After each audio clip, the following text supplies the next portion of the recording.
Planète Solar avait fière allure en abordant New York. Véhicule de recherche scientifique, le bateau solaire n'en garde pas moins une forte attractivité pour le public et les médias. Ça fait parler du bateau, ça fait parler de l'énergie solaire, mais ça fait parler d'une façon peut-être moins émotive, moins dramatique, moins catastrophique du problème climatique finalement. L'expédition Deepwater, dirigée par le professeur Beniston, doit permettre de mieux comprendre les interactions entre le Gulf Stream et l'atmosphère, de mieux comprendre l'évolution du climat et son réchauffement. On voit déjà que certaines productivités biologiques sont en diminution en relation avec le réchauffement climatique, le réchauffement atmosphérique qui se communique à l'océan. L'océan se réchauffe, ça change un petit peu la composition du phytoplancton habituel.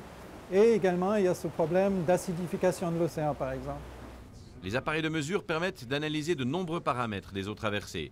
Des paramètres physiques comme biologiques, mais les scientifiques s'intéressent aussi aux caractéristiques des vortex, ces tourbillons générés par le Gulf Stream qu'ils repèrent par images satellites et où, de Genève, ils vont téléguider le bateau. Si jamais certains de ces phénomènes se déplacent dans l'espace, on peut évidemment proposer au bateau pour avoir des meilleures mesures, des mesures plus intéressantes, de se repositionner. Ça rajoute de l'intérêt, parce qu'aller de A à B avec un bateau, bon, avec ce bateau-là, c'est déjà particulier, c'est déjà intéressant, parce qu'il faut tenir compte de l'ensoleillement, des prévisions, etc. Mais avoir une mission, c'est-à-dire aller à des endroits précis, à des moments précis, le tout aussi en tenant compte de la météo, je dirais que ça ajoute du sel un petit peu à l'aventure.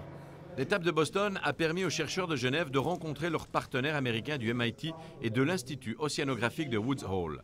L'occasion de partager une foule d'informations sur les effets du réchauffement climatique et de soigner une collaboration appelée à durer.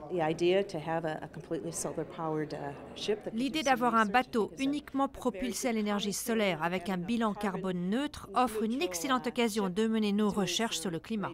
Cela offre plusieurs avantages pour nos recherches. C'est calme, mais surtout cela ne dégage aucune émission ni pollution et cela permet des échantillons de meilleure qualité. Leur expertise sur les océans ajoutée à notre expertise sur le climat et les systèmes hydrologiques, je pense que ça ferait un très bon mélange pour une recherche commune pour des années à venir. Pour mesurer l'évolution du réchauffement climatique, il faudra répéter l'expédition Deepwater et c'est prévu puisque l'Université de Genève poursuivra sa collaboration avec Planète Solar ces prochaines années.